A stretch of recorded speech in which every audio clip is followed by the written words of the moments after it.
এই যে ফর্সা কথাটা বারবার ব্যবহার করছি, এই ফর্সাটা বাংলা শব্দই নয়, এটা ফার্সি শব্দ। তা এখনকার বায়োলজির বিজ্ঞান দিয়ে আমরা জানি যে আমাদের স্কিনে যথেষ্ট মেলানিনের অভাবে পিগমেন্টেশন ভালো না হলে তখন স্কিন কালার সাধারণত ওই ফ্যাকাশে ফর্সা, ওই ম্লান ভাবটা আসে, অনেকটা রক্তশূন্যতার মতন দেখতে লাগে সেই স্কিনগুলো। আমি যখন চৈতন্যদেবকে বলি গৌরবর্ণ, সেই গৌরবর্ণতার মধ্যে একটা সুন্দর উজ্জ্বলতা আছে, গ্লো করে, যেটা ইংরেজিতে আমরা বলি গ্লো করে সেই স্কিন।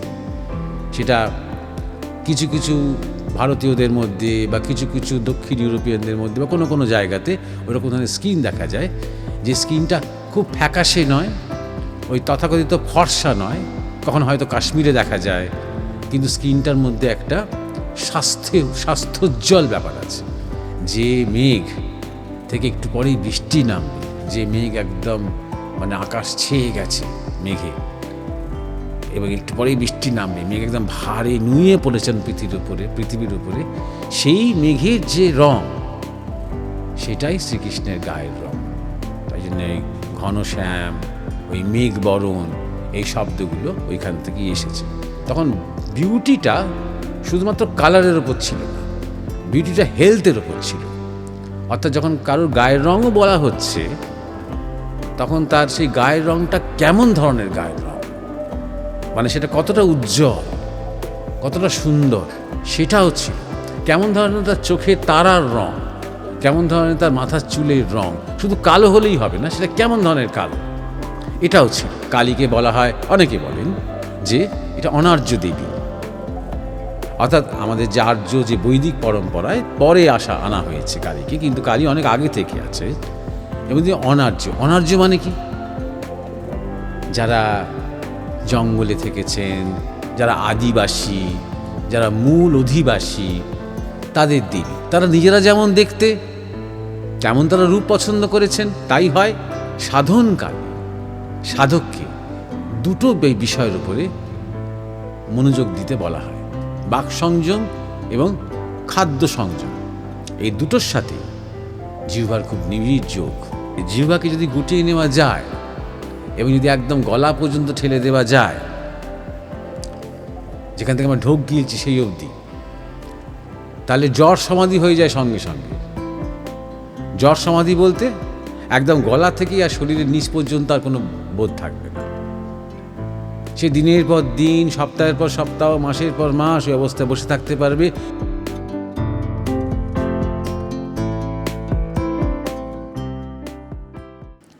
নমস্কার, আরও একবার মরমিয়া স্পিরিচুয়াল সোসাইটি ইউটিউব চ্যানেলের পক্ষ থেকে সবাইকে স্বাগত জানাই।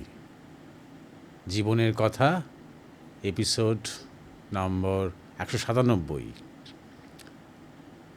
আবার আমরা জানাতে চাই আপনাদেরকে, যখন আপনারা জিজ্ঞাসা পাঠাবেন, জিজ্ঞাসার মধ্যে আপনাদের পুরো নামটা অনুগ্রহ করে লিখবেন। অনেকেই জিজ্ঞাসা করেন ইউটিউবের ভিডিওর নিচে, সেগুলো সবই আমরা নোট করে রাখি, কিন্তু নাম অনেকে দেন না। তাই ইউটিউবের ওই সংকেত থেকে আমাদের সেই নাম উদ্ধার করতে হয়। সেটা না করে নিজেদের নামটা পরিষ্কার করে ভালো করে লিখে পাঠাবেন জিজ্ঞাসার সময়। আজকের প্রথম জিজ্ঞাসা করেছেন, যথারীতি নিজের নাম দেননি, ইউটিউবের ওই ডিফল্ট লাইন থেকে বুঝতে পারছি, গীতা রায়। কালী মায়ের গায়ের রং কালো কেন, তিনি জিহ্বা বের করেন কেন, এই বিষয়ে জানতে চাই। এই বিষয়ে আসার আগে একটা মজার প্রশ্ন আমার মধ্যেই উদয় হয়, যে সব সময় আমরা জানতে চাই যে মা কালীর গায়ের রং কালো কেন, গানেও আছে এই জিজ্ঞাসা, কিন্তু মা সরস্বতীর রং ফর্সা কেন, বা দুর্গা ফর্সা কেন, বা শিব ফর্সা কেন, এ কথা কিন্তু কেউ জিজ্ঞাসা করে না।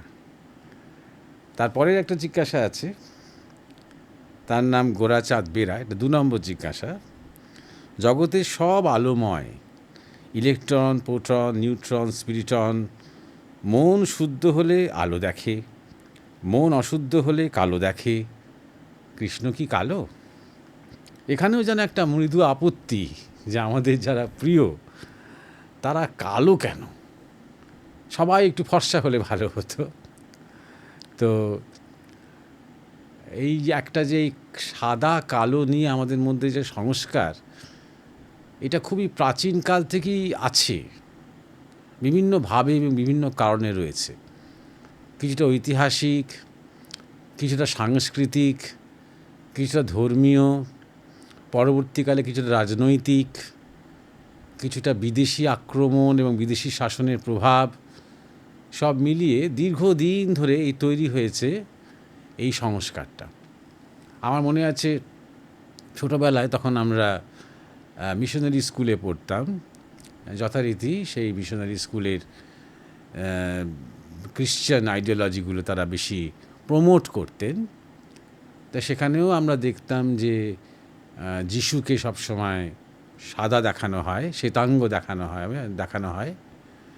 যদিও আমরা জানি যে তিনি প্যালেস্টাইনের মানুষ ছিলেন, তিনি ইহুদি ছিলেন, এবং ইহুদিরা মোটেও সবাই শ্বেতাঙ্গ হয় না, পুরোপুরি কৃষ্ণাঙ্গও হয় না, কিছুটা ভারতীয়দের মতন তাদের গায়ের রং হয়।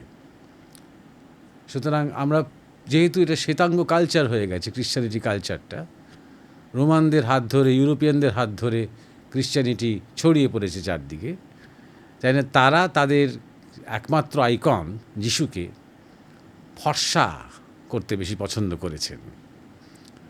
এবং সেখান থেকে আমরা গল্পও শুনেছি যে একটা সরোবর মতন ছিল, তাতে যারা যারা চান করতে পারলেন, যারা দেবতারা যারা চান করতে পারলেন, তারা সবাই ফর্সা ধবধবে হয়ে গেলেন। তারা চান করে সমস্ত জলটাকে তারা শেষই করে ফেললেন, আর জল পড়েছিল না। কিন্তু তখনও চান করার অনেকে বাকি ছিল, যারা দেবতা নয়। তারা কি করবে, তারা ওই যেটুকু জল পড়েছিল তাতে করে তারা কোনো রকমে পাটা ধুতে পেরেছে, পায়ের তলাটা একটুখানি ধুতে পেরেছে, হাতটা একটু ধুতে পেরেছে, তাই তারা কৃষ্ণাঙ্গ হলো। কিন্তু তাদের হাতে চেটো আর পায়ের তলাটা সাদা হলো। তাই দেখা যাবে যে নিগ্রো যারা কৃষ্ণাঙ্গ, তাদের পায়ের তলা খুব ধপধপে হয়, অনেকের হাতে চেটো খুব ফর্সা হয়, কিন্তু গায়ের রঙটা কালো থাকে। তো এইভাবে আর কি, যারা ভালো তারা ফর্সা, আর যারা মন্দ তারা কালো, এই ধরনের একটা সংস্কৃতি বা এই ধরনের একটা সংস্কার একদম প্রাচীনকাল থেকেই সেমিটিকদের মধ্যে রয়েছে। এবং সেইটাকে ব্যবহার করেই তারা আফ্রিকা থেকে কৃতদাসকে জাহাজে করে নিয়ে এসেছে, তাদের দিয়ে প্রচুর পরিশ্রম করিয়েছে, তাদের উপর প্রচুর অত্যাচার করেছে, তাদের নৃশংসভাবে হত্যা করেছে। কারণ কৃষ্ণাঙ্গ মানেই মন্দ, কৃষ্ণাঙ্গ মানেই জঙ্গলি, কৃষ্ণাঙ্গ মানেই বর্বর, এবং যারা সাদা চামড়া তারাই হচ্ছে মালিক পক্ষ, তারাই হচ্ছে উন্নত, তারাই হচ্ছে কালচার্ড, তারাই হচ্ছে এলিট। এইরকম একটা মানে মানসিকতা তিল তিল তিল তিল তিল তিল করে তৈরি হয়েছে। একদিনে হয়নি, অনেক দিন ধরেই হয়েছে এটা। এরকম বিভিন্নভাবে আমাদের সাহিত্যতেও আমরা যা কিছু সাদা তা কিছু খুব শুভ্র পবিত্র বলেছি, যা কিছু কালো তা কিছু খুব ময়লা নোংরা ভেবেছি। আমরা চাঁদকে সুন্দর বলেছি, কিন্তু চাঁদের গায়ে কলঙ্ক দেখেছি, চাঁদের গায়ে কিছু কালো কালো দাগ আছে, এবং সেই কলঙ্কটাকে আমরা সেটাকে একটা সৌন্দর্যের পর্যায়ে নিয়ে গেছি, কিন্তু কলঙ্ক বলেছি, অর্থাৎ সেটা একটা কালিমা তার উপর লিপ্ত হয়েছে। এই রকম ধরনের আমাদের ভাবনার মধ্যে কাজ করেছে। যদিও পরবর্তীকালে জেনেছি আমরা যে ওই চাঁদের গায়ে যে কালো দাগ, সেগুলো আসলে বিশাল বিশাল খাদ, বিরাট বিরাট খাদ, যার জন্য খালি চোখে দেখলে ওগুলোকে কালো লাগে। তাই সূর্যের আলোটা তো পড়ে চাঁদের ওপরে, তা ওই কালোগুলোর ওপরে পুরোপুরি সূর্যের আলোটা ঢোকে না, তাই জন্য ওটা দূর থেকে ওটা কালো কালো দাগ বলে মনে হয়। আবার একটা বুড়ি চরকা কাটছে, সেরকমও ছবিও মানুষ দেখেছে অনেক, তাই নিয়ে অনেক মায়েরা বাচ্চাদের গল্পও বলেছে। নানাভাবে আমাদের মধ্যে কল্পনা তৈরি হয়েছে যে কালো মানে মন্দ। বিশেষ করে আমরা যারা কলোনাইজড দেশ, ভারতের মতন, তাদের মধ্যে এটা খুব তৈরি হয়েছে। ইদানিং এখনকার কালে আমাদের মানসিকতা তৈরি হয়েছে যে যত ফর্সা হবে তত ভালো, তত সুন্দর, তত আকর্ষণীয়, তত লোভনীয় ইত্যাদি এই মানসিকতাগুলো তৈরি হয়েছে। তার উপরে আমাদের প্রোডাক্টস তৈরি হয়, নানা রকম ক্রিম, নানা রকম অয়েন্টমেন্ট, নানা রকম ওষুধ তৈরি হয় শুধুমাত্র আমাদের চামড়া যাতে ফর্সা ফর্সা ফর্সা দেখতে লাগে, সাদা সাদা দেখতে লাগে তার জন্য। কালো হলেই কুরুপা একটা এরকম একটা মানসিকতা তৈরি হয়েছে। কালো মেয়ের বিয়ে হয় না, কালো ছেলে দেখতে সুন্দর হয় না, এরকম নানা রকমভাবে আমাদের মধ্যে হাজারো সংস্কার তৈরি হয়েছে। এক্ষেত্রে দুটো কথা বলি, প্রয়োজনীয় কথা। এই যে ফর্সা কথাটা বারবার ব্যবহার করছি, এই ফর্সাটা বাংলা শব্দই নয়, এটা ফার্সি শব্দ। তো আমরা যেটাকে ফর্সা বলি সাধারণত, সেইটা ধরা যাক উত্তর ইউরোপ, স্ক্যান্ডিনেভিয়ার দেশগুলোর যে ফর্সাটা। স্ক্যান্ডিনেভিয়ার দেশ বলতে নরওয়ে, ফিনল্যান্ড, ডেনমার্ক, সুইডেন, যারা অত্যন্ত কম সূর্যের আলো পায়, সে দেশের মানুষের রং ফর্সা বললে কম বলা হবে, ম্লান হয়, ফ্যাকাশে হয়, পেল হয় তাদের গায়ের রং। এবং খুব ভালো করে লক্ষ্য করলে দেখা যাবে যে তাদের স্কিন খুব অসুস্থ লাগে দেখতে। তাদের স্কিনের মধ্যে কোনো ঔজ্জ্বল্য নেই, তাদের স্কিনে কোনো তেজ নেই, তাদের স্কিনের কোনো স্বাস্থ্যকর কোনো একটা আলো যেন তাদের স্কিন থেকে বেরোয় না, কারণ তারা সূর্যের আলো খুব একটা পায় না। তা এখনকার বায়োলজির বিজ্ঞান দিয়ে আমরা জানি যে আমাদের স্কিনে যথেষ্ট মেলানিনের অভাবে, পিগমেন্টেশন ভালো না হলে, তখন স্কিন কালার সাধারণত ওই ফ্যাকাশে ফর্সা, ওই ম্লান ভাবটা আসে, অনেকটা রক্তশূন্যতার মতন দেখতে লাগে সেই স্কিনগুলো। তাই তারা যখনই সুযোগ পান, ওই উত্তর ইউরোপের মানুষেরা, তখনই তারা একটু দক্ষিণের দিকে চলে আসেন। আর যেখানে প্রচুর সমুদ্র রয়েছে, যেমন ইটালিতে রয়েছে, যেমন স্পেনে রয়েছে, সেই সব সমুদ্রে খুব চান করেন এবং সমুদ্রে ধারে শুয়ে থাকেন প্রায় উলঙ্গ হয়ে, যাতে করে ওই সূর্যের আলোতে ওই পিগমেন্টেশনটা তৈরি হয়, ওই মেলানিনটা তৈরি হয় তার জন্য। অর্থাৎ তারা ট্যান করার চেষ্টা করেন তাদের শরীরকে। অর্থাৎ তারা মনে করেন যে এই ধরনের স্কিন মোটেও সুন্দর তো নয়, বরং অস্বাস্থ্যকর, তারা মনে করেন। তাই এখন মানে আমাদের বিউটি কনসেপ্টটা আস্তে আস্তে অন্তত বিদেশে খুব পাল্টাচ্ছে। যারা এশিয়া, যারা আফ্রিকা, শ্রীলঙ্কা, দক্ষিণ ভারত, এই যে গায়ের রং, এই রংটাকে এখন বেশি সুন্দর বলা হচ্ছে, এই রংটাকে বেশি স্বাস্থ্যকর বলা হচ্ছে। তো যাই হোক, এই সুন্দর অসুন্দরের প্রশ্নটাতে আমি পরে আসছি। আবার আমাদের দেশে দুটো শব্দ, যেটা একটা হচ্ছে শ্যামবর্ণ, একটা হচ্ছে গৌরবর্ণ, এই দুটো শব্দ বেশি ব্যবহার করা হয়। তো গৌরবর্ণ আর ফর্সা কিন্তু এক নয়। আমরা যখন চৈতন্যদেবকে বলি গৌরবর্ণ, সেই গৌরবর্ণতার মধ্যে একটা সুন্দর উজ্জ্বলতা আছে, গ্লো করে, যেটা ইংরেজিতে আমরা বলি গ্লো করে সেই স্কিন।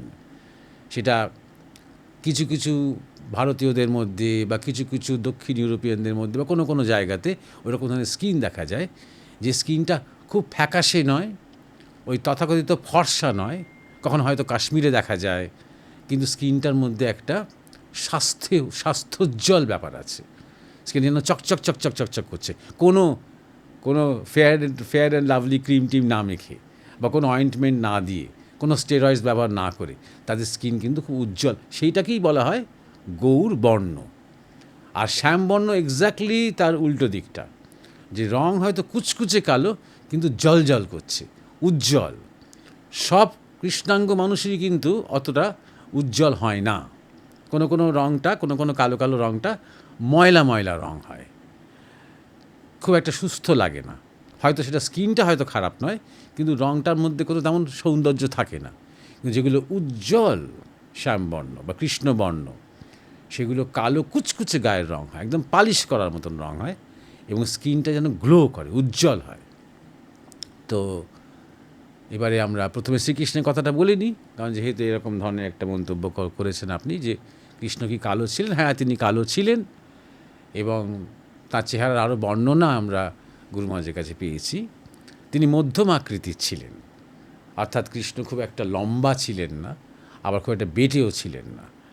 তিনি বেশ জোয়ান পুরুষ ছিলেন, এবং তার চওড়া গোঁফ ছিল, আর সুন্দর চুল ছিল, এবং তার গায়ের রঙটা সত্যি খুবই আকর্ষণীয় ছিল, ওই যেটাকে আমরা উজ্জ্বল শ্যামবর্ণ বলি। এবং গায়ের রঙটার সাথে তুলনা করেছিলেন আমাদের গুরু মহারাজ, যে ময়ূরের পুঞ্ছে, ময়ূরের যে লেজে অনেক বাহার আছে, তার মধ্যে যে ফুটকি যে রঙটা দেখা যায় একদম গাঢ় নীল রং, সেই গাঢ় নীলের মতন তার রঙটা ছিল, গায়ের রঙটা ছিল কিছুটা। তাই জন্যে বলা হয় যে মেঘের সাথে, যে মেঘ থেকে একটু পরেই বৃষ্টি নামবে, যে মেঘ একদম মানে আকাশ ছেয়ে গেছে মেঘে, এবং একটু পরেই বৃষ্টি নামবে, মেঘ একদম ভারে নুয়ে পড়েছেন পৃথিবীর ওপরে, সেই মেঘের যে রং সেটাই শ্রীকৃষ্ণের গায়ের রং। তাই জন্য এই ঘনশ্যাম, ওই মেঘ বরণ, এই শব্দগুলো ওইখান থেকেই এসেছে। কৃষ্ণাঙ্গ ছিলেন, শুধু তাই নয়, কৃষ্ণাঙ্গ ছিলেন অর্জুন, কৃষ্ণাঙ্গ ছিলেন শ্রীরামচন্দ্র, তবে শ্রীকৃষ্ণের মতন অতটা নয়। এবং সর্বোপরি কৃষ্ণাঙ্গী ছিলেন দ্রৌপদী, তাই জন্য আরেকটা নাম হচ্ছে তার কৃষ্ণা। সেই যুগে ভারতবর্ষের সবচেয়ে সুন্দরী নারী। অতএব মানে কৃষ্ণাঙ্গ মানেই কুৎসিত, কৃষ্ণাঙ্গ মানেই কালো, এই কনসেপ্টটা ভারতবর্ষে কিন্তু আগে ছিল না। কৃষ্ণাঙ্গ মানেই সুন্দর, নেসেসারিলি সেটাও নয়, কিন্তু যত সৌন্দর্যের শ্রেষ্ঠ উদাহরণগুলো, পাখিচক্রে কিন্তু তারা কৃষ্ণাঙ্গ, এবং তারা খুবই সুন্দর এবং তারা খুবই উজ্জ্বল। তখন আরেকটা ব্যাপারও ছিল, তখন বিউটিটা শুধুমাত্র কালারের ওপর ছিল না, বিউটিটা হেলথের ওপর ছিল। অর্থাৎ যখন কারোর গায়ের রঙও বলা হচ্ছে, তখন তার সেই গায়ের রঙটা কেমন ধরনের গায়ের রঙ, মানে সেটা কতটা উজ্জ্বল, কতটা সুন্দর, সেটাও ছিল। কেমন ধরনের তার চোখের তারার রঙ, কেমন ধরনের তার মাথার চুলের রঙ, শুধু কালো হলেই হবে না, সেটা কেমন ধরনের কালো, এটাও ছিল। সুতরাং প্রথমেই আমাদের মাথা থেকে না ওই মানে কালো কিনা বলার পেছনে আমাদের মধ্যে যেটা ছোট্ট সংস্কার কাজ করছে, যে কালো মানেই ভালো নয়, কালো মানেই কিছু মন্দ, কালো মানেই কিছু এটা কিন্তু আমাদের মাথা থেকে বার করতে হবে, 1 নম্বর। 2 নম্বর কথা হচ্ছে যে আমরা কালীতত্ত্বে আসার আগে যেটা বুঝতে হবে, আমরা নিজেরা খুব কালোকে অ্যাভয়েড করি, আমরা নিজেরা অন্ধকারকে আজকাল খুব অ্যাভয়েড করি। আমরা এত বেশি আলো জ্বালিয়ে রাখি এবং এত বেশি আলোতে অভ্যস্ত হয়ে যাই যে অন্ধকারের যে সৌন্দর্য আছে সেটা আমরা খেয়াল করি না। যেমন ধরা যাক, দিনের বেলাতে আমরা আকাশে সূর্য ছাড়া কিছু দেখতেই পাই না, রাতের বেলাতে আমরা আকাশে কিন্তু অনেক কিছু দেখতে পাই। সুতরাং আলো ব্যাপারটা, মানে সূর্যালোর ব্যাপারটা আমাদের খুব মানসিক নিরাপত্তা দেয় ঠিকই, কিন্তু আমাদের দেখার ব্যাপারটা কিন্তু দিনে একরকম, রাতে আরেক রকম, 1 নম্বর। 2 নম্বর কথা হচ্ছে যে রাতে শুধু পোকামাকড় বেরোয় বা সাপখোপ বেরোয় বা প্যাঁচা জেগে থাকে, আমরা মনে করি রাতেই সব অশুভ কাজগুলো হয়, চোর ডাকাতরাই রাত্রিবেলা বেরোয়, আরও হয় অনেক কিছু। রোগ যখন মানুষের হয় তখন রাতে বাড়ে, সেগুলো অনেক রোগ আছে যেগুলো সূর্যের সাথে সম্পর্ক, মানে যেগুলো সূর্য যখন ওঠে তখন থেকে প্রশমিত হতে আরম্ভ করে, রোগের যে কষ্ট বা রোগের যে যন্ত্রণা, সূর্য যখন থেকে ডুবে যায় তখন থেকে সেই কষ্টগুলো বাড়তে আরম্ভ করে। তাই জন্যে রাত নিয়ে এবং অন্ধকার নিয়ে আমাদের মনের মধ্যে কিন্তু একটা ভয়, এবং এটাও একটা প্রাচীন কাল থেকে আমাদের জেনেটিক্যালি আমরা এই ভয়টা বহন করছি। সেই যুগের কথা আমাদের মনে পড়ে যায়, ঠিক মনে পড়ে যায় না, আমাদের জেনেটিক মেমোরি বহন করে, যে যুগে আমরা তখনও আগুন আবিষ্কার করিনি। সূর্য ডুবলেই আমরা অসহায় হয়ে পড়তাম, সূর্য ডুবলেই নানা রকমের প্রাকৃতিক দুর্যোগ থেকে শুরু করে, জন্তু জানোয়ার থেকে শুরু করে, একে অপরকে দেখতে পাচ্ছি না, ওই চোখের ওপরে দেখার ওপরে আমরা তো নির্ভরশীল ছিলাম যে আমরা ভয় পেতে শুরু করতাম এবং অপেক্ষা করতাম আবার কখন সূর্য উঠবে তার জন্য। সেই ভয়টা আমরা এখনও একটা মেমোরিতে ক্যারি করি, আমাদের ভেতরের একটা জেনেটিক মেমোরি আছে তার।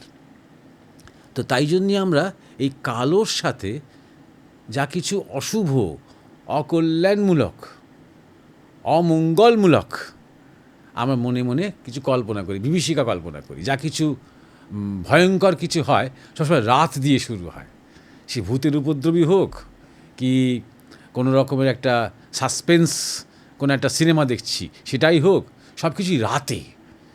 দিনের আলোয় খটখট করছে রোদ, তখন সবাই ভালো থাকে। যেই অন্ধকার হতে আরম্ভ করে তখন যত সব অপরাধ প্রবণতা বেড়ে যায়, তখনই লোকে বেশি নেশা করতে আরম্ভ করে, তখনই লোকে বেশি লোভী হয়ে ওঠে, হিংসুক হয়ে ওঠে। এইরকম একটা ধারণা আমাদের মনের মধ্যে রয়েছে। থাক, তো এর মধ্যে অনেকটাই হয়তো সত্য হতে পারে, কিন্তু উল্টোটাও মাঝে মাঝে মনে রাখতে হবে।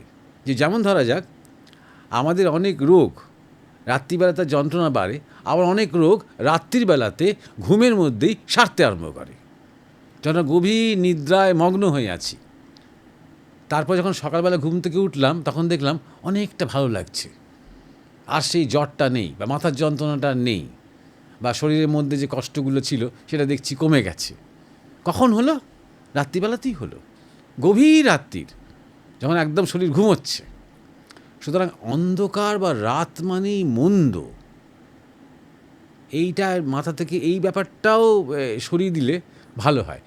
রাত মানেই শুভ, এটা ভাবার দরকার নেই, কিন্তু শুভ অশুভ দিনেও হতে পারে, রাতেও হতে পারে। সবচেয়ে বড় কথা যে যত সৃষ্টি হয় এই জগতে, নিশ্ছিদ্র অন্ধকার থেকে সৃষ্টি হয়। যখন মাতৃগর্ভে প্রথম বীজ নিষিক্ত হচ্ছে না, ঘুটঘুটে অন্ধকার, নিশ্ছিদ্র অন্ধকার। যখন মাটির তলায় কোনো বীজ আস্তে আস্তে ফাটছে এবং ধীরে ধীরে একদিন গাছ হবে, তখনও আলো জগৎ দেখতে অনেক দেরি আছে তার, বা আলো জগৎ সেখানে পৌঁছাতে, একদম ঘুটঘুটে নিশ্ছিদ্র অন্ধকার। এখান থেকেই কালীতত্ত্বতে আমরা ধীরে ধীরে প্রবেশ করতে পারবো।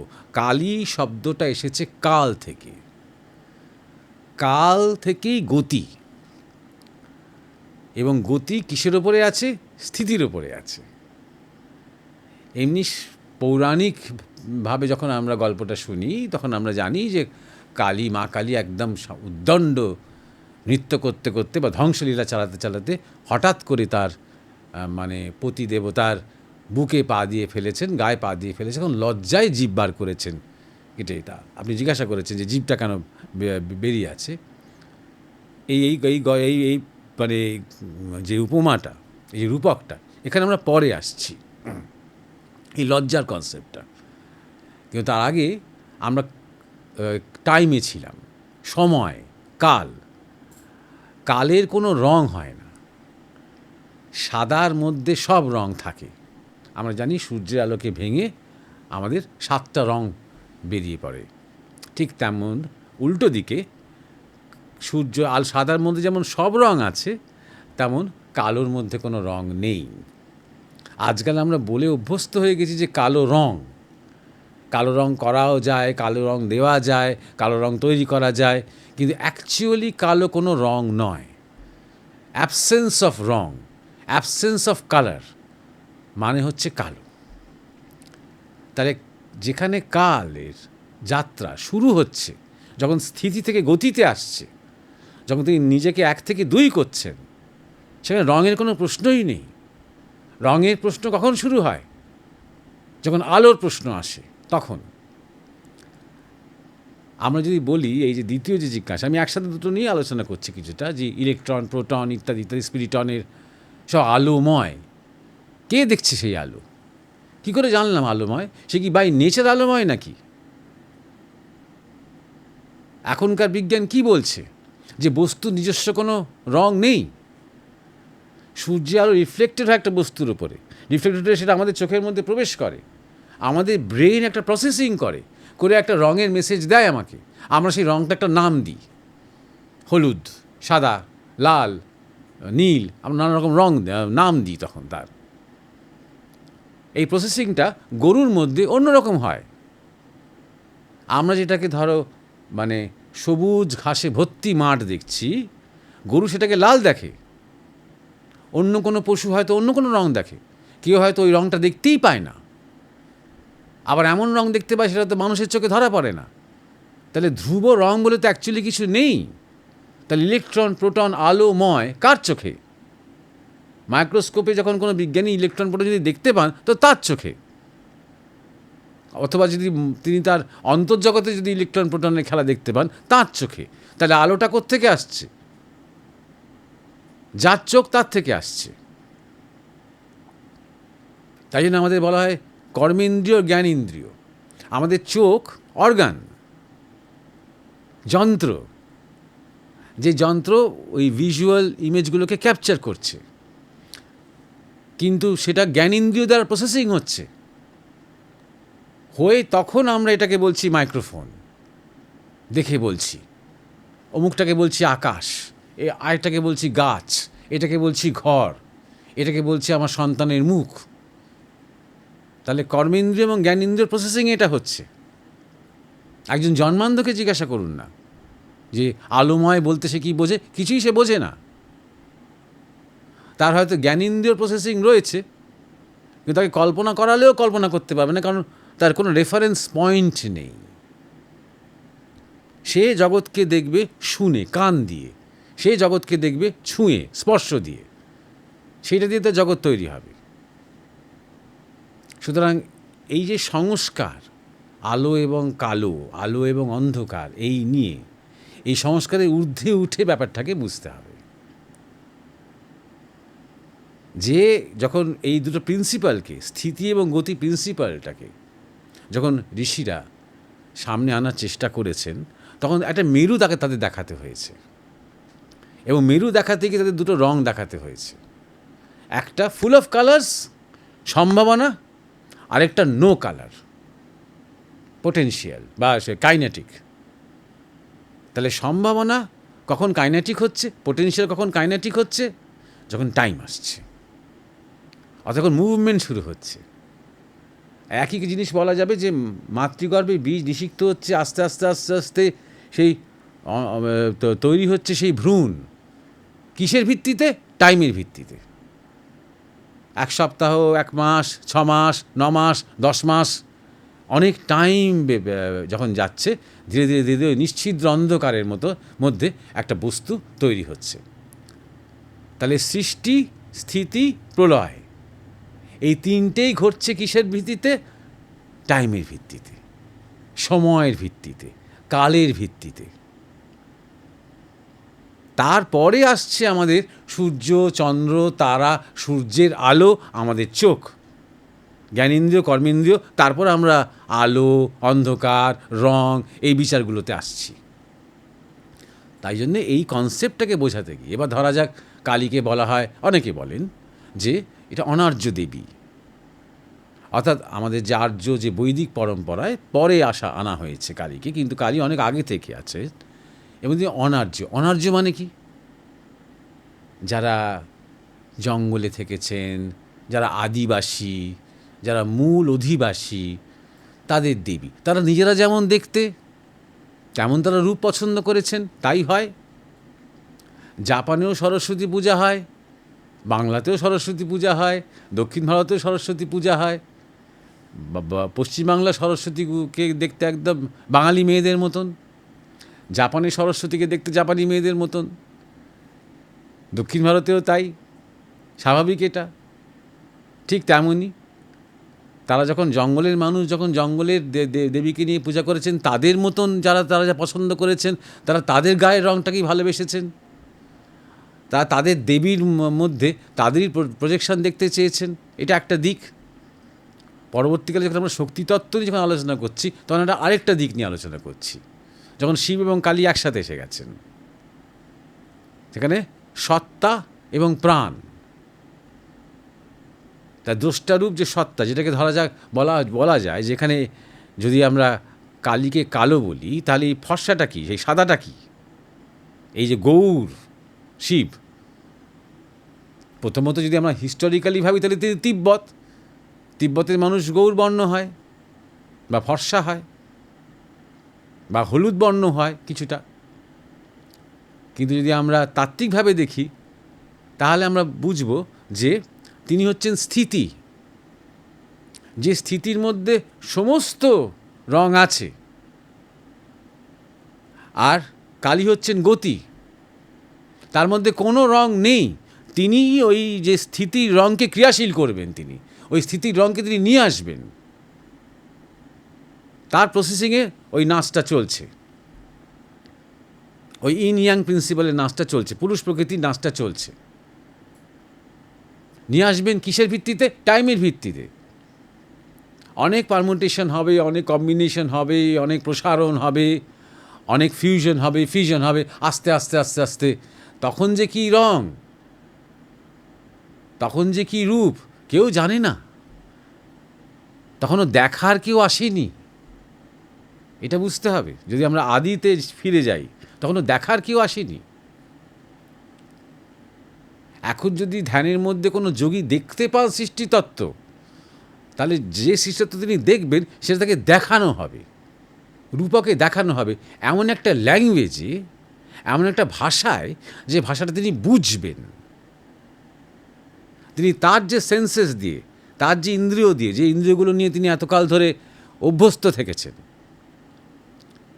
সেই ইন্দ্রিয় দিয়ে তিনি মানে পার্টিকল কিংবা আলো কিংবা কণা কিংবা ব্রহ্মাণ্ড কিংবা বিগ ব্যাং, এই সমস্ত ওই তত্ত্বগুলো কিন্তু থিওরিটিক্যালি জেনেছেন। সেই ভাষাতে তাকে দেখানো হবে। তখন অন্য কোনো ভাষা হলে তার কাছে সম্পূর্ণ দুর্বোধ্য লাগবে সেটা। আবার যদি অন্য কোনো গ্রহের আরও ইন্টেলিজেন্ট কোনো ধরা যাক সত্তা, যে তার যদি সমাধি হয় এবং তিনি যদি এই সৃষ্টিতত্ত্ব দেখেন, তাকে তার ভাষায় দেখানো হবে। তাহলে কোনো ধ্রুব ভাষা নেই, কিন্তু আমরা আমাদের রেফারেন্স পয়েন্টে সৃষ্টিতত্ত্বকে বুঝতে পারি বা বোঝার চেষ্টা করি। জড়বিজ্ঞান যেমন বোঝার চেষ্টা করছে তার রেফারেন্স পয়েন্টে, অধ্যাত্মবিজ্ঞানী বোঝার চেষ্টা করছেন তার নিজের রেফারেন্স পয়েন্টে। কেউই ভুল বলছেন না। একজন সহজ সরল ভক্ত যদি বলেন সবই তার লীলা, তার খেলা, তিনিই জগৎ সৃষ্টি করছেন, তিনি ভুল বলছেন না কিছু। আবার জড় বিজ্ঞানী যখন বলছেন point of singularity, big bang, হেন তেন, এটাও এখন ঠিক কিনা বুঝতে পারছি না, এটাও তিনি ভুল বলছেন না। তিনি যতদূর পৌঁছেছেন তার যা যা রেফারেন্স পয়েন্ট, তার যা স্পেকট্রাম, তার মধ্যে তিনি তার ব্যাখ্যা করছেন। সুতরাং প্রকাশিত যা তার কাছে, তার ইন্দ্রিয়তে, তার ইন্দ্রিয়ের যে জানলাগুলো রয়েছে, তাতে যতটুকু প্রকাশিত তার চেয়ে অনেক অনেক অপ্রকাশিত অনেক তত্ত্ব রয়েছে। বেশিটাই অপ্রকাশিত আমাদের গুরু মহারাজ বলতেন। তাই জন্য যেটুকু আমরা দেখতে পাচ্ছি সেখানে, বা যেটুকু বুঝতে পারছি, যেখানে কালী হচ্ছেন কাল, শক্তি। শক্তি, যখন আমরা শক্তি কথাটা বলি না, তখন শক্তির সম্ভাবনাটাকে দেখেই আমরা শক্তিটা বলি না। শক্তি যখন ক্রিয়াশীল হয়, তখন আমরা শক্তিটাকে বুঝতে পারি এবং শক্তির প্রভাবটা বুঝতে পারি। একজনের গায়ে খুব জোর আছে, জানলেই আমরা সন্তুষ্ট হই না, আমরা তার গায়ের জোরের একটা প্রভাব দেখতে চাই। দ্যাট ম্যান ইন অ্যাকশন আমরা দেখতে চাই। সেটা ঘুষি মারলো, একটা হাতি মাথা ঘুরে পড়ে গেল, হ্যাঁ, যেমন ভীম ঘুষি মারে হাতি মারতে পারতেন, হ্যাঁ, সেটা আমরা দেখতে চাই। তখন আমরা বলবো হ্যাঁ শক্তিশালী। তার আগে পর্যন্ত ভীমের অনেক শক্তি আছে, জেনেই হবে না। এখান থেকে লীলা হয়, এখান থেকেই জগৎ তৈরি হয়, এই স্ট্যাটিক এবং ডাইনামিকের খেলা। তাহলে স্ট্যাটিক অতভাবে যা কিছু পোটেনশিয়ালি রয়েছে তাকে ম্যানিফেস্ট করা, তাকে এক্সপ্রেশন করা কিসের দ্বারা সম্ভব? শক্তির দ্বারা সম্ভব। সেই শক্তি কিসে ক্রিয়াশীল হবে বা গতিশীল হবে? সময়ের দ্বারা, কালের দ্বারা। তাই জন্যে কালী। আশা করি কালী কেন কালো, এবং সেই কাল আমি আবার বলছি, এখানে রঙের কোনো প্রশ্নই নেই। ইনফ্যাক্ট স্থিতির মধ্যেও রঙের কোনো প্রশ্ন নেই।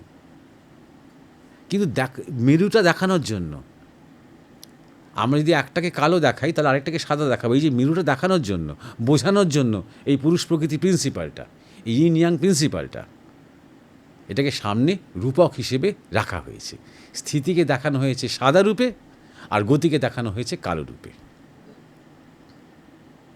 2 নম্বর যে জিজ্ঞাসাটা, মানে যে ফ্যাক্টরটা রয়েছে জিজ্ঞাসার মধ্যে, যে জিহ্বা বার করেন কেন? যে এই যে লজ্জা পেয়ে তিনি জিভ কাটলেন, লজ্জা টজ্জা সামাজিক ব্যাপার ট্যাপার, মানে পতির গায়ে পা দিতে নেই, তিনি গুরুজন, তিনি শ্রদ্ধেয়জন, এসব অনেক পরে হয়েছে। মানে কালীতত্ত্ব আসার অনেক অনেক অনেক অনেক অনেক পরে এরকম ধরনের সামাজিক বিবর্তন বা সামাজিক নুয়ান্সেস তৈরি হয়েছে আমাদের সমাজের মধ্যে। বিদ্যা, সেখানে পা দিতে নেই, বইয়ে পা দিতে নেই, বা অমুকের এখানে মন্দিরে জুতো পরে উঠতে নেই, এগুলো অনেক পরে এসব জিনিসগুলো হয়েছে। কিন্তু ওইগুলো শুনে মানুষ সন্তুষ্ট হয় যে ওই নিজের পতির গায়ে পা পড়ে গেল বলে জিভ বার করলে লজ্জায়, শুনতে ভালো লাগে গল্পটা, ঠিক আছে, তার জন্য সেটা গল্পটা আমরা সবাই গ্রহণ করি। মেনে নিই। এবং এই তত্ত্ব নিয়ে আলোচনা করতে গেলে হয়তো অনেকের অনেক রকমের মত থাকবে, কিন্তু আমি এইসব মতের দিকে যাচ্ছি না, আমার নিজের ধারণাটা আমি শেয়ার করার চেষ্টা করছি। এই জগতের যে পুরুষ প্রকৃতির যে প্রিন্সিপাল, এই যে বলছি খেলা, এই খেলাটা কিসের খেলা? আকর্ষণ এবং বিকর্ষণের খেলা, মিলন এবং বিরহের খেলা। এবং কোনো একটা পুরুষ মানুষ আবার কোনো একটা নারী তাদের ব্যাপার নয়, প্রিন্সিপালের ব্যাপার, যেটা জগতের সর্বত্র কাজ করে। গাছপালা, ফুল, পোকা মাকড় সর্বত্র ন্যাচারালি সৃষ্টিতত্ত্বের মধ্যে কাজ করবে সেটা। তাহলে আমরা যখন আমাদের দেবদেবীদের সামনে আনছি, তখন আমরা মূল যে সৃষ্টিতত্ত্বের যে শক্তির যে রহস্যটা, সেইটাও একটা মেসেজ, একটা বার্তা হিসেবে নিশ্চয়ই দেওয়ার চেষ্টা হয়েছে সেই সময়। সেই বার্তাটা কি হতে পারে? যেটা আমরা জেনেছি আমাদের গুরুদেবের কাছ থেকে, যে আমাদের যে জিহ্বা, এই জিহ্বা একটা সাংঘাতিক একটা অর্গান, যেটা সম্বন্ধে আমরা খুব একটা জানি না। প্রথমত আমাদের শরীরের মধ্যে সবচেয়ে পাওয়ারফুল মাসল, সবচেয়ে শক্তিশালী পেশি হচ্ছে জিহ্বা। এবং জিহ্বার যে লেন্থ, অর্থাৎ জিভ বার করলে যতটা জিভ বেরোয়, অ্যাকচুয়ালি সেই জিহ্বার লেন্থ কিন্তু তার চেয়ে অনেক বেশি হয়। কিন্তু জিহ্বার পেছনে এর নিচের দিকে যে শিরাগুলো আছে, সেই শিরাগুলো আটকে দেয়, ছোটো ছোটো ছোটো পাতলা পাতলা সুতোর মতন যেগুলো আছে। এই জিহ্বার শক্তি এতটাই বেশি যে সাধনকালে সাধককে দুটো বিষয়ের উপরে মনোযোগ দিতে বলা হয়, বাক সংযম এবং খাদ্য সংযম। এই দুটোর সাথেই জিহ্বার খুব নিবিড় যোগ। এই দুটোই জিহ্বা দিয়ে আমরা করি। আমরা কথাও বলি বেশি জিভ দিয়ে, আমরা খাইও জিভ দিয়ে। এবং কি খাচ্ছি, কতটা খাচ্ছি, তার উপর নির্ভর করে আমাদের শরীরের মধ্যে আমাদের সংযমের হারমোনিটা আছে কি না, তার সেটা। একই কথা প্রযোজ্য বাকের ক্ষেত্রে। শুধু কতটা বলছি না, কি বলছি। ফালতু পরনিন্দা পরচর্চা করে বা সময় কাটানোর জন্য বকবক করে যাচ্ছি, না কিছু কথার কথা বলছি, না কিছু ভালো কথা শুনছি, না হয় চুপ করে আছি, একদম মৌন হয়ে আছি। তার উপর নির্ভর করে আমাদের যৌন প্রকৃতি বা যৌন সংযম। কেন? কারণ আমাদের জিহ্বার সাথে আমাদের পুরুষের লিঙ্গের একটা নিবিড় যোগ। তাই জন্যে তাহলে যখনই সাধনা করতে আরম্ভ করে সাধক, তখন অনেকে নানা রকম মুদ্রা শেখে, যেমন খিচুড়ি মুদ্রা শেখে, এই জিহ্বাকে গুটিয়ে নেওয়ার মুদ্রা। কারণ যত সেটা সে করবে, তত তার মধ্যে ওই ইন্দ্রিয় সংযম হতে আরম্ভ করবে। খিচুড়ি মুদ্রা বলে। এবং খিচুড়ি মুদ্রার এই জিহ্বার, যেটা আমি আগেই বলেছি, যে জিহ্বাকে যদি গুটিয়ে নেওয়া যায় এবং যদি একদম গলা পর্যন্ত ঠেলে দেওয়া যায়, যেখান থেকে আমরা ঢোক গিলছি সেই অবধি, তাহলে জ্বর সমাধি হয়ে যায় সঙ্গে সঙ্গে। জ্বর সমাধি বলতে একদম গলা থেকেই আর শরীরের নিচ পর্যন্ত আর কোনো বোধ থাকবে না। সে দিনের পর দিন, সপ্তাহের পর সপ্তাহ, মাসের পর মাস ওই অবস্থায় বসে থাকতে পারবে, ক্ষুধা তৃষ্ণা ছাড়াই। যখনই তার জীব ওখানে পৌঁছে যাবে, তখনই তার মাথা থেকে একটা রসের নিঃসরণ হতে আরম্ভ করবে, যে জীবের ডগায় পড়বে। সেটাই তার শরীরকে দিব্যি ভালো লাগবে। জ্বর সমাধি অর্থাৎ শরীরটার মানে গলা থেকে নিচ পর্যন্ত তার শরীর বুদ্ধিই থাকবে না। কিন্তু তার যে সব সমাধি হয়ে গেল তা কিন্তু নয়। তার মন চঞ্চল থাকতে পারে, তার মন অস্থির হতে পারে, তার বিচার পাল্টাতে পারে, তার হৃদয়ের মধ্যে মানে মানে জোয়ার ভাটা হতে পারে, অনেক কিছু হতে পারে। কিন্তু জ্বর সমাধি, তার শরীরটা সমাধিস্থ অবস্থায় চলে যাবে, শরীরটা। এটা এতটাই পাওয়ারফুল। সুতরাং মানে ধ্যানের পক্ষে সহায়ক, ধ্যানের পক্ষে অনিবার্য নয়, সহায়ক। তাই নিয়ে জীব নিয়ে মানে অনেকেই অনেক কসরত করেন। অনেক সম্প্রদায় আছে আমাদের দেশে, যারা এই ছুরি টুরি দিয়ে বা ব্লেড দিয়ে এই শিরাগুলো কাটারও চেষ্টা করেন, রক্তারক্তি কাণ্ড হয়, অসুস্থ হয়ে পড়েন, অনেক কিছু হয়, তাহলে জিভটাকে বার করতে পারবে। অনেকে আবার সেটা না করে জিভটাকে নিয়ে নানা রকম এক্সারসাইজ করেন জিভটাকে সরু করবার জন্য।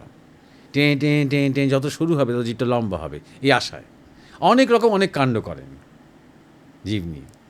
অনেকে জিভটা বেশি বার করতে পারে, অনেকে কম বার করতে পারে, অনেকে জিভ বার করে নাকের ডগা ছোঁয়াতে পারে, অনেকে অনেক কিছু করতে পারে জিভ নিয়ে। এক্সারসাইজ, জিভটা নিয়েও একটা এক্সারসাইজ অনেকে করে। আবার বলছি, জিহ্বা সংযমের সাথে বাক এবং খাদ্য আমাদের যৌন সংযম জড়িত আছে। তাই জন্য এটা যেমন একটা সংযম এবং রূপান্তরের প্রতীক, তেমনি এটা একটা মিলন এবং যৌন রমণেরও প্রতীক। পুরুষের ক্ষেত্রে জিহ্বা, নারীর ক্ষেত্রে ঠোঁট, নিচের ঠোঁট ওপরের ঠোঁট দুটোই। আগেকার দিনে যখন পাত্রী বিচার করা হতো তখন তার ঠোঁট দেখা হতো, সে বেশি কামাতুর নাকি তার কামের ভাব কম, এগুলো বোঝার জন্য, তার যোনির চরিত্র বোঝার জন্য দেখা হতো। সুতরাং নারী ও পুরুষ, এখানে আমি শুধু ফিজিওলজিক্যাল ব্যাপারটা বলছি না, এই যে জিহ্বা এবং ঠোঁট, এই তত্ত্বটি এই কালী রূপের মধ্যেও প্রকাশ করা হয়েছে বোঝানোর জন্য যে এই সমস্ত সৃষ্টি তত্ত্বের পেছনে রয়েছে এই কাম শক্তির প্রকাশ। কাম শক্তি হচ্ছে দেবীর আদি রূপ। জগতে যত রূপ রয়েছে তার মধ্যে প্রধান বীজ, তার মধ্যে প্রথম যে ইটটা, ফাউন্ডেশনটা, সেটা হচ্ছে কাম। নাহলে আর কিছু সৃষ্টি হবে না। ইচ্ছা, প্রকাশ, প্রসার, যাই বলো না কেন, আর কিছু হবেই না যতক্ষণ না কাম আসছে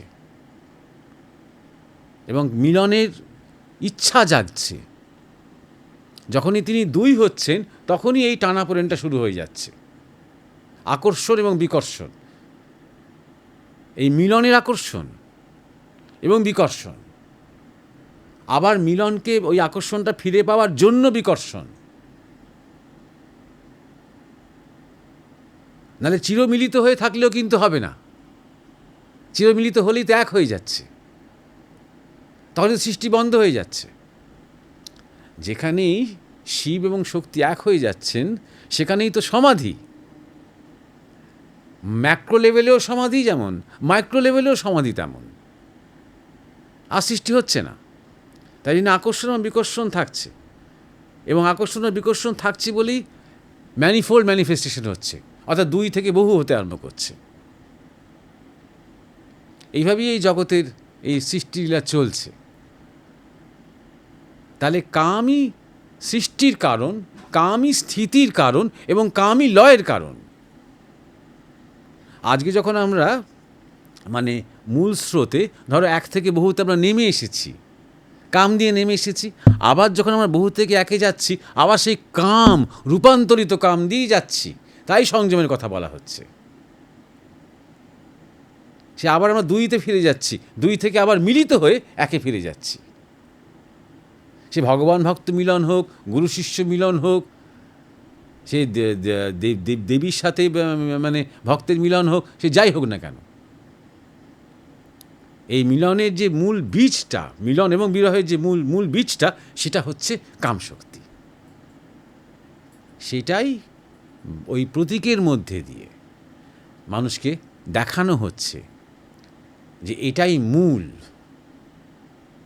সৃষ্টির মধ্যে যে প্রকাশ এবং বিকাশ হয়েছে তার মূলেও যে কাম, এবং সেই প্রকাশ এবং বিকাশকে আস্তে আস্তে কন্টেন করে একটা বিন্দুতে নিয়ে এসে তাকে জানা, সেই দেবীর কৃপাতেই সেই সত্তাকে জানা, সেখানেও সেই কামশক্তিই রয়েছে।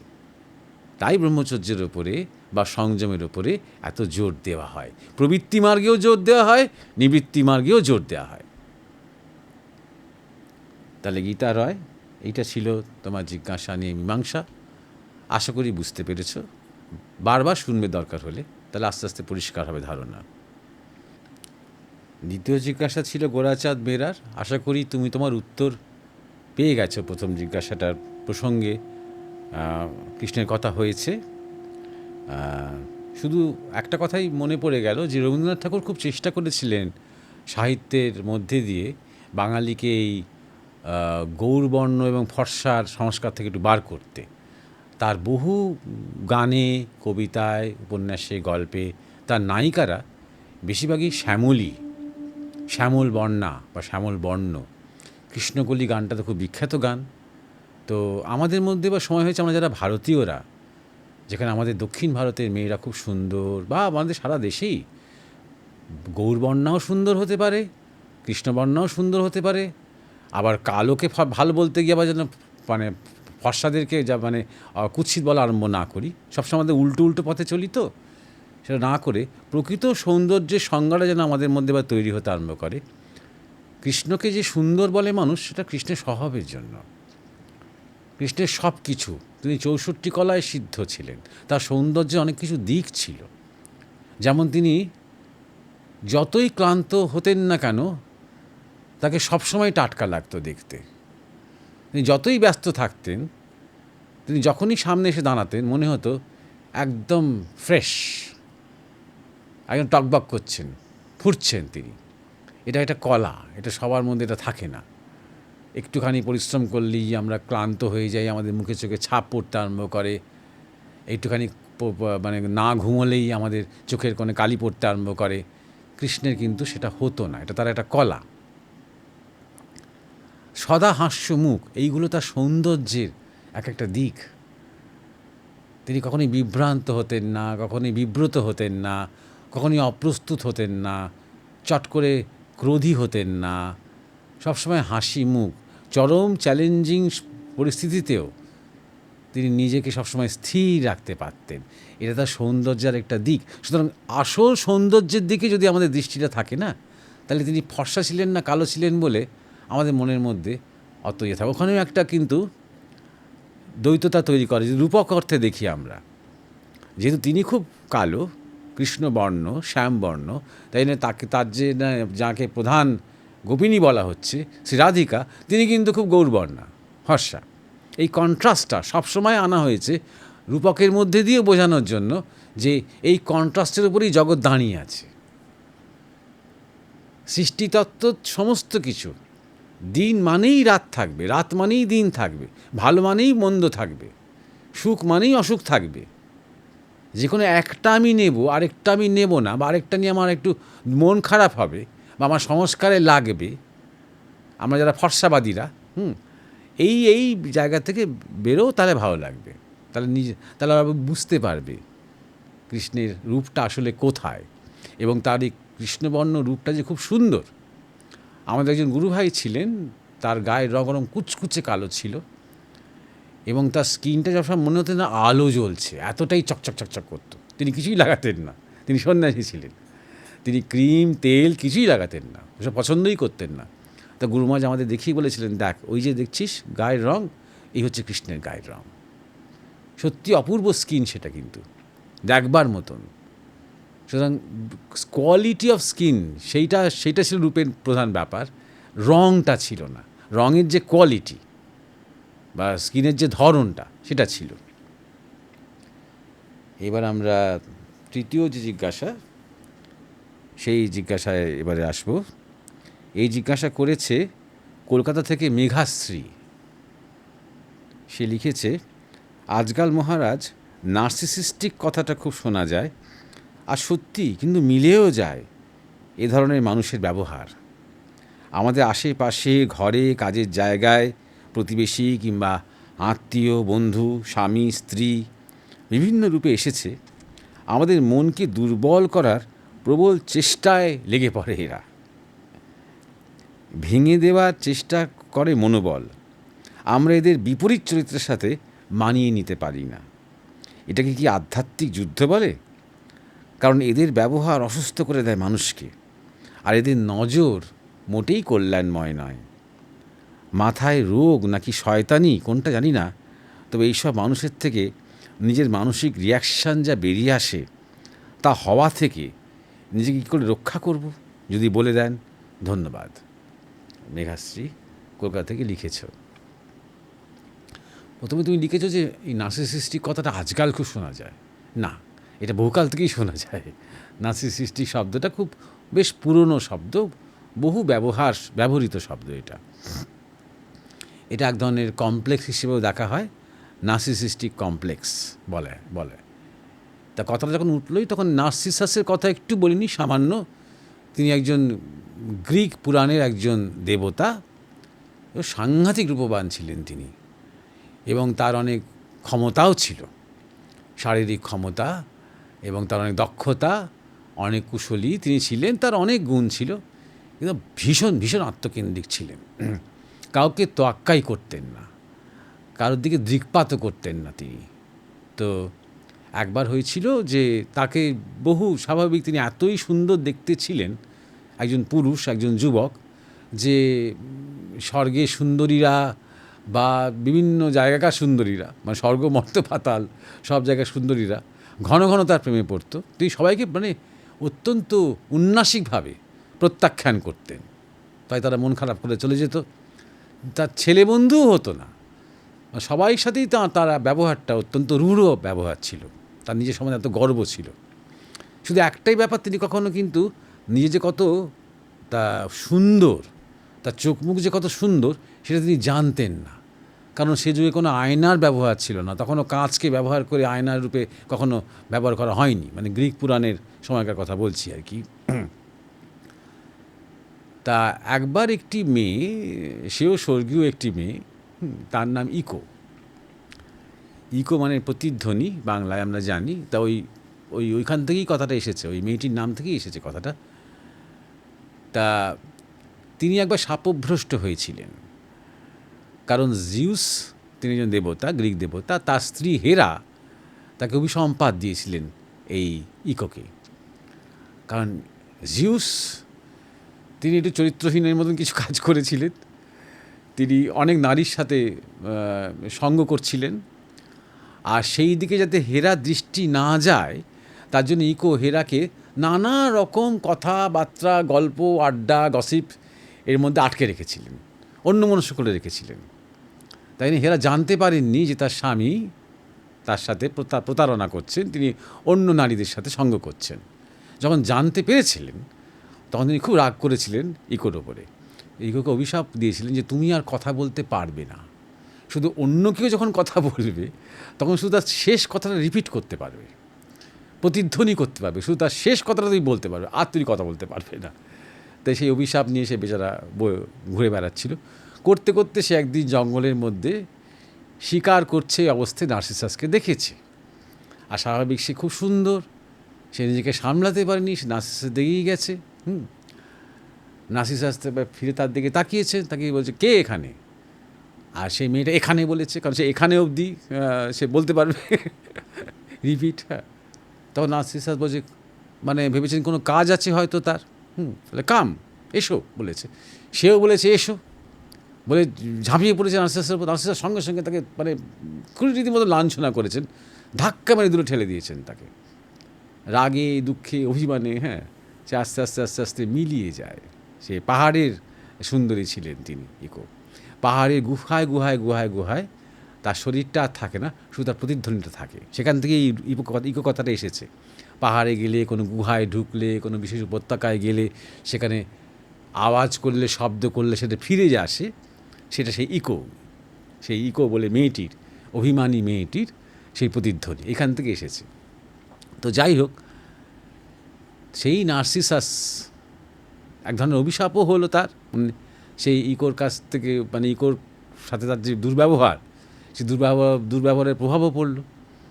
একদিন খুব ক্লান্ত হয়ে তিনি একটা স্থির জলাশয়, খুব শান্ত টলটল করছে, একটুও সেই জলাশয়ের মধ্যে কোনো মুভমেন্ট নেই, কোনো বাতাস নেই, তাই জন্য জলটা একদম স্থির হয়ে আছে।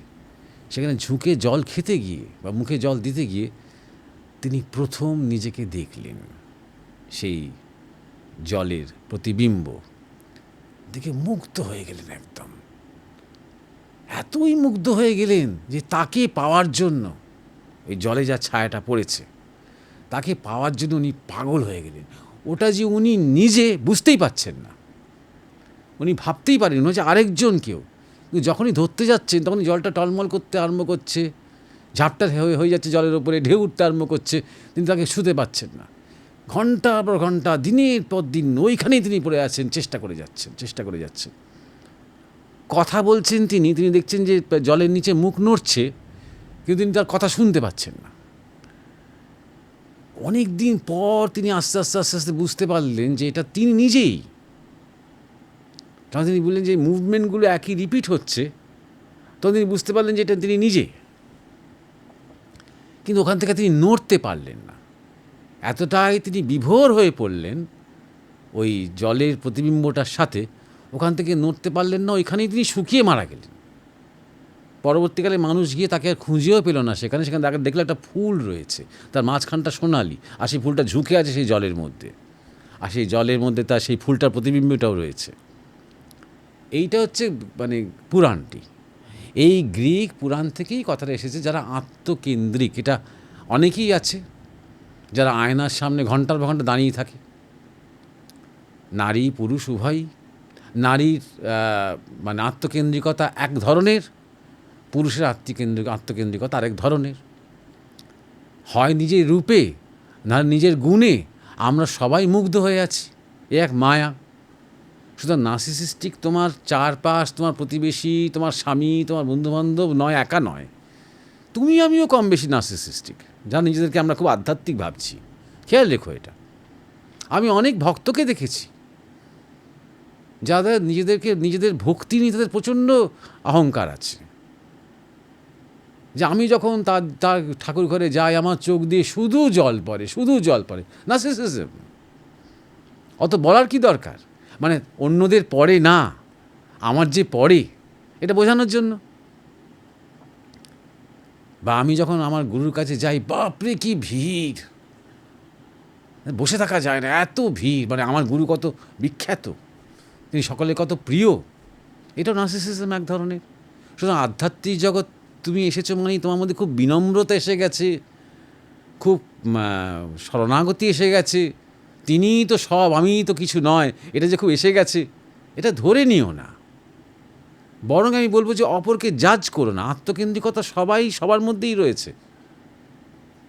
কেউ কারোর নিজের মত নিয়ে প্রচণ্ড আত্মকেন্দ্রিকতা, আমি এইটা বিশ্বাস করি, সেই বিশ্বাসটাই সবার থেকে শ্রেষ্ঠ, এই মতবাদী, এও এক ধরনের নার্সিসিজম। সারাক্ষণ নিজের চুল আঁচড়াচ্ছে আর আয়নায় মুখ দেখছে বা ফোনে, এই যে এত যে সেলফি তোলা, এটা নার্সিসিজম। তো দেখবে তুমি আজকাল মানুষ আর খুব একটা পাখি টাখি পাহাড় পর্বতের তোলে না ছবি। অন্য লোক একটা ছবি তুলেই বললো আমার একটা তোল, একটা যেন বিনিময়, আমার তোল, আমার এক্ষুনি আমার ফোনে পাঠিয়ে দে। সে নিজের ছবি নিজের ফোনে দেখবে এবং তার পছন্দের লোকজনকে পাঠাবে সেই ছবি, তাই না? নার্সিসিজম নয়? যারা নিজেদের রূপ নিয়ে মুগ্ধ হয়ে আছে, একদম নার্সিসিজম। যারা নিজেদের গান নিয়ে মুগ্ধ হয়ে আছে, সারাক্ষণ গান অডিও করছে আর পাঠাচ্ছে লোকজনকে, শোনো, নার্সিসিজম। যার আমি তো তুমি হয়তো যারা হোয়াটসঅ্যাপে তো লক্ষ্য করে দেখেছো, কন্টিনিউয়াসলি ঠাকুর দেবতার ছবি পাঠিয়ে যাচ্ছে, এও এক ধরনের নার্সিসিজম। দেখো আমি কত সকালবেলা উঠে সুপ্রভাত বলছি ঠাকুরের ছবি দিয়ে, মা কালীর ছবি দিয়ে, বা ঠাকুর রামকৃষ্ণের ছবি দিয়ে, দেখো আমি কত আধ্যাত্মিক, এও এক ধরনের নার্সিসিজম। নার্সিসিজম আমাদের প্রত্যেকের মধ্যেই আছে, একটা সেলফ প্রজেকশন।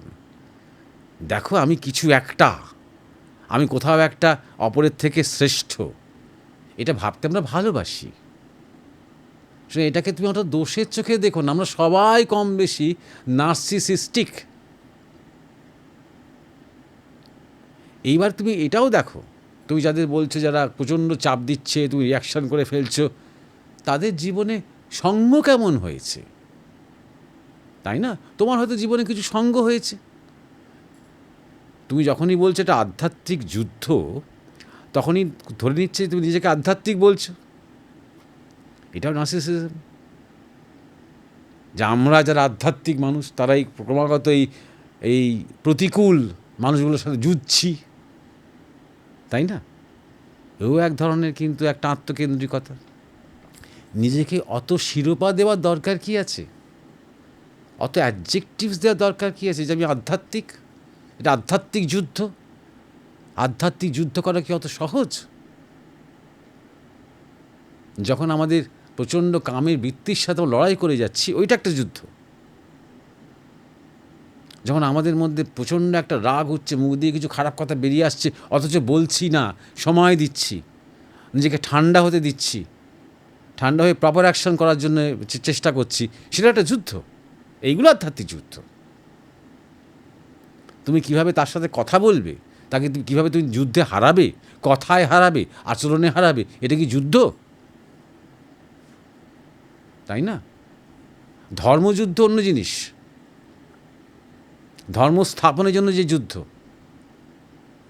সে রাজনৈতিকভাবে, সামাজিকভাবে, সাংস্কৃতিকভাবে, ব্যক্তিগত স্তরে, সেটা আলাদা জিনিস। কিন্তু আধ্যাত্মিক যুদ্ধ সাধনা, কারণ আধ্যাত্মিক কথাটা এসেছে অধ্যাত্ম থেকে। অধ্যাত্ম মানে হচ্ছে যে কলার দ্বারা, যে বিজ্ঞানের দ্বারা স্বভাবের উত্তরণ হয়। কিসের দিকে? পূর্ণতার দিকে। কিসের দিকে? সত্তার দিকে। সেইটা আসল। সেটাকে যুদ্ধ বলাও যায় না, সেটা একটা সংগ্রাম, সেটা একটা চলা। যুদ্ধ ভাবলে তো সবসময় হার জিতের প্রশ্ন আসবে। কার সাথে তুমি জিতবে? তোমার নিজের সাথে? তোমার মধ্যে হয়তো ক্রোধ আছে, সেই ক্রোধকে অতিক্রম করতে হবে মারামারি করে ক্রোধের সাথে। তাদের ক্রোধের সাথে আরও বেশি ক্রোধ করতে হবে তো। তাহলে সংগ্রাম, পথ চলা কীভাবে রূপান্তর করে, ওই ক্রোধকে কী করে প্রেমে রূপান্তর করা যায়, কী করে এক্ষুনি কি যেটা বলতে হবে সেটা কী করে ধৈর্যতে রূপান্তর করা যায়। এটা মনে চঞ্চলতা এসে যাচ্ছে, কী করে শান্তিতে রূপান্তর করা যায়। এই রূপান্তরের যে যাত্রা, সেটা হচ্ছে আধ্যাত্মিক সংগ্রাম, আধ্যাত্মিক চলা। সুতরাং অপরেরকে বিচার করার আগে দেখতে হবে যে তুমি তোমার জীবনে হয়তো অনেক সঙ্গ পেয়েছ, তাই তোমার একটা আধ্যাত্মিক একটা ব্যাকগ্রাউন্ড তৈরি হয়েছে, আধ্যাত্মিক একটা ভিত্তি তৈরি হয়েছে। কিন্তু তারা হয়তো তাদের জীবনে তেমন সঙ্গ পায়নি। তারা যেমন সঙ্গ পেয়েছে, যেমন শিক্ষা পেয়েছে, তেমন ধরনের প্রকাশ হয়তো আমরা দেখতে পাচ্ছি সামাজিকভাবে। তাদের মধ্যেও নিশ্চয়ই ভালো মন্দ মিশিয়ে অনেক কিছুই আছে, যেমন তোমার আমার সবার মধ্যেই আছে। তাই অপরকে অত বিচার করতে যেও না। সবাই তার নিজের নিজের জায়গাতে সহায় হয়তো আছে কোথাও, আবার কোথাও সে অসহায় আছে। তোমার মধ্যেও সেরকম আছে।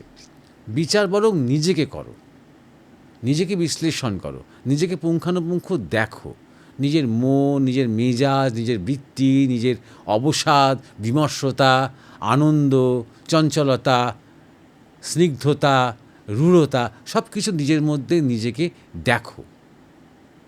করতে করতে একটু নির্বিচার হয়ে ওঠো জগৎ সম্বন্ধে। না বেশি বিচার করতে যেও না, কারণ এটা ভাবার দরকার নেই যে তুমি রাইট আর অপররা রং। এটা ভাবার দরকার নেই। রাইট রংটা ছেড়ে দেওয়া ভগবানের হাতে। যারা আধ্যাত্মিক পথে যাত্রী, তারা কিন্তু ঠিকাদারি পায়নি এই জগৎকে ঠিক করার জন্য। যারা যে জায়গায় অধিকারী, তারা সেই জায়গাতে আছে। কেউ রাজনৈতিক জায়গায় আছে, কেউ সাংস্কৃতিক জায়গায় আছে, কেউ অর্থনৈতিক জায়গায় আছে, কেউ সংসারের মধ্যে রয়েছে, যার কথা কেউ স্কুলে কলেজে রয়েছে, যার কথা সবাই শুনবে অভিভাবকের মতন, মরাল গাইডের মতন, মেন্টরের মতন। তার কথা সবাই শুনবে, সে সেই জায়গাতে আছে। সে অল্প অল্প অল্প অল্প ঠিকাদারির জগৎ সবাইকে দেওয়া আছে। যুগ যখন পাল্টাতে আরম্ভ করে, তখন এই ঠিকাদাররাও পাল্টাতে আরম্ভ করে। নতুন নতুন ঠিকাদার, ভালো ভালো ঠিকাদার চলে আসতে আরম্ভ করে। আধ্যাত্মিক জগতে এমন অনেকেই আছে যারা তথাকথিত আচার্য হয়েছেন বা তারা প্রবচন দিচ্ছেন, কিন্তু অনেক সময় তারা মিসগাইড করছেন মানুষকে। মানুষের মধ্যে আরও সংস্কার হয়তো চাপিয়ে দিচ্ছেন, সম্প্রদায় তৈরি হয়ে যাচ্ছে, নানা রকম বিধি নিষেধের গল্প টল্প বলে একটা জগখিচুড়ি ব্যাপার তৈরি করছেন, আর মৌলবাদী তৈরি হয়ে যাচ্ছে অনেকে। আবার কেউ কেউ আছে যারা খোলা মুক্ত মনের শিক্ষা দিচ্ছেন মানুষকে। সেই রকম শিক্ষা পেয়ে হয়তো আবার শিব গড়তে বাঁদর হয়ে যাচ্ছে। তেমনও খুব হয় যে আচার্য খুব ভালো, সাধু খুব ভালো প্রবচন করছেন, ভালো সৎসঙ্গ করছেন, এবং কিছু কিছু ছেলে মেয়েরা খুব উপকৃত হচ্ছে, কেউ কেউ বিগড়ে যাচ্ছে, বেশি পাকা হয়ে যাচ্ছে, এঁচড়ে পাকা হয়ে যাচ্ছে, কিছু জ্ঞান দিতে শিখছে, নিজের জীবনে কোনো পরিবর্তন হচ্ছে না, এমনও হয়। অত বিচার করতে গেলে তুমি দেখবে তুমি আর কুল পাবে না। তাই জন্যে বলছি নির্বিচার হও। জগতের ভালো মন্দ নিয়ে তোমাকে ভাবতে হবে না। তোমার যদি দরকার হয় যে চারপাশে তোমার যারা চাপ দিচ্ছে, আর তোমার যদি মনে হয় যে তুমি ঠিক পথে আছো, তুমি আধ্যাত্মিক পথে আছো, তুমি নিয়মিত সাধনা করছো, তাতে তোমার তো কোনো অসুবিধা হওয়ার কথা নয়। তোমার মধ্যে এমন একটা তেজ থাকবে, তোমার মধ্যে এমন একটা জেদ থাকবে, তোমার মধ্যে এমন একটা দৃঢ়তা থাকবে যে কাউকে আঘাত না দিয়েই তুমি তোমার জায়গাটা ধরে রাখতে পারবে। কখন আমরা কোণঠাসা হয়ে যাই, কখন আমরা মনে হয় আমরা আর পেরিয়ে উঠছি না, আমাদের এখান থেকে আর মানে বেরিয়ে আসতে হবে বোধ হয়, যখন আমরা পেরিয়ে উঠছি তাদের সাথে যুক্তিতে, কথায়, চাপে আমরা যখন তাল রাখতে পারছি না, আমরা যখন হেরে যাচ্ছি, তো আমরা পালাতে যাই। তা হেরে যাবে কেন? অন্তত কাউকে আঘাত না করে নিজের কথাটা তো বলতে পারবে যে আমি জানি যেটা আমি করছি এটা আমার জন্য ভালো। সবাই, আর তোমার ভালোটা যে সবার হতে হবে তারও কোনো দরকার নেই, কিন্তু এটা থাকবেই জগতে যে তুমি যখনই তুমি একটা অনুকূল হওয়ার চেষ্টা করছো নিজের সাথে, তখন প্রতিকূল শক্তিগুলো বেড়ে যাবে এবং তোমাকে নানাভাবে বাধা দেওয়ার চেষ্টা করবে। এটা একটা পরীক্ষা। এটাকে মনে করো আচ্ছা মহামায়া আমাকে টেস্ট নিচ্ছেন, পরীক্ষা নিচ্ছেন। ঠিক আছে, আমি আমার জায়গাটাকে আরও দৃঢ়ভাবে আমি স্পর্শ করে থাকব, আমার কেন্দ্রটাকে, আমার সেন্টারটাকে। তারপর দেখবে আমার চারপাশটা আস্তে আস্তে প্রতিকূলতা কমতে আরম্ভ করবে, ধীরে ধীরে অনুকূল হয়ে যাবে। যত তুমি চেতনাতে সূক্ষ্ম থেকে সূক্ষ্মতর যাবে, তত এই প্রতিকূল এবং অনুকূলের যে জগৎটা, সেও সূক্ষ্ম থেকে সূক্ষ্মতর যাবে। এই প্রতিকূল অনুকূলের যে দ্বন্দ্ব, এটা কোনোদিনই কিন্তু থামবে না। তার প্রকৃতিটা পাল্টাবে, তার চরিত্রটা পাল্টাবে। তেমনই আধ্যাত্মিক অহংকার এসে যাওয়াটাও একটা প্রতিকূলতা। সে সম্বন্ধে সচেতন থাকবে আর নিজের জীবন দর্শনের ভাবনার বেসটা, ধারণাটা এতটাই পাকা রাখবে যেখানে কেউ তোমায় কাটতে পারবে না। তাহলেই হলো। তোমার জন্য যেটা ঠিক, সেটার জন্য যদি তোমার পরিষ্কার চিন্তাভাবনা থাকে, পরিষ্কার ধারণা থাকে, তাহলে যে যতই চাপ দিক না কেন কোনো অসুবিধা হবে না। ঠিক আছে, আজকে অনেক কথা হলো। আবার আমরা পরের দিন আসব আবার এইসব বিষয় নিয়ে আলোচনা করতে। যে যা জিজ্ঞাসা পাঠিয়েছেন পাঠিয়ে যান, মন্তব্য করুন, এগুলো জীবনে যোজনা করুন, এগুলো নিয়ে ভাবুন, এবং যখন জিজ্ঞাসা আসবে তখন জিজ্ঞাসা করবেন। এবং আবার বলছি, নিজের পুরো নামটা জিজ্ঞাসার শেষে বা প্রথমে অবশ্যই জানাবেন।